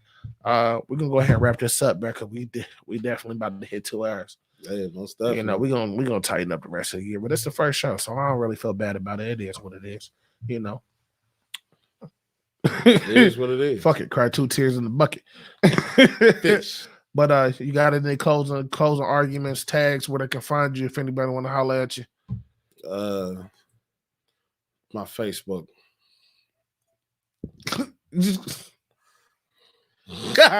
James Ellington Jr., man. So when people look up that guy James on Facebook, you gonna see. I don't know who you gonna see then.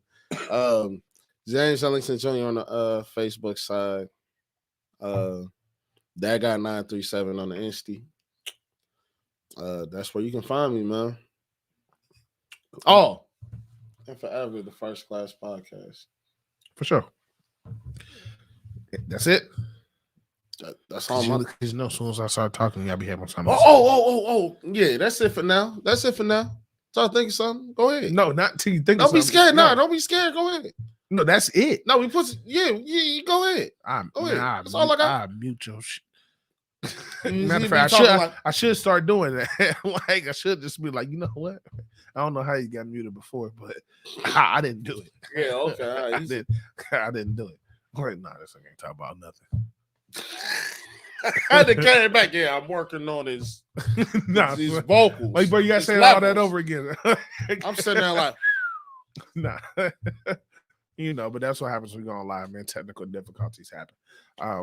Thank you everybody for watching. I'm very grateful for all the comments that we've gotten. We're gonna try to keep it doing like this for the rest of the year to let everybody know when we're on, what time we're on, so everybody can come in, comment, man, share, and just vibe with us, man. I definitely appreciate it all. I'm your man E Carter. You can hit me up on Facebook under my gov. That's Eric Carter Jr. Or you can catch me on Twitter. I'm trying to get the Twitter page back rolling. And that's easy_721. Of course, First Class Podcast, First Class Podcast Media fan page, Instagram, same thing, First Class Podcast. Matter of fact, on YouTube. At this point, we got YouTube. Yeah, I'm about to get there. At this point, you kind of know where to find me. I will hope so. And please make sure that everybody who has watched or will watch or is watching or soon to be watching, go to the YouTube page, hit subscribe. After you hit subscribe, make sure you hit that bell so that way you can get any and every notification when we are dropping new content. Because right now we are doing more than just the main show. We also have a First Class morning show as well. We also do interviews on the same platform as well. So for any and all our content, please make sure you go to YouTube. You can see all those live videos and get all that content at one time. And you can go there and pick, search, and everything like that. You can also get us on Spotify, man, our whole library from the first show. And this audio will be up there as well. So you can be like, damn, they came a long way. So please go back, man. I encourage everybody, if you just want to see the stepping stones that we done made, go back, man, and go scroll all the way down and then check that first episode.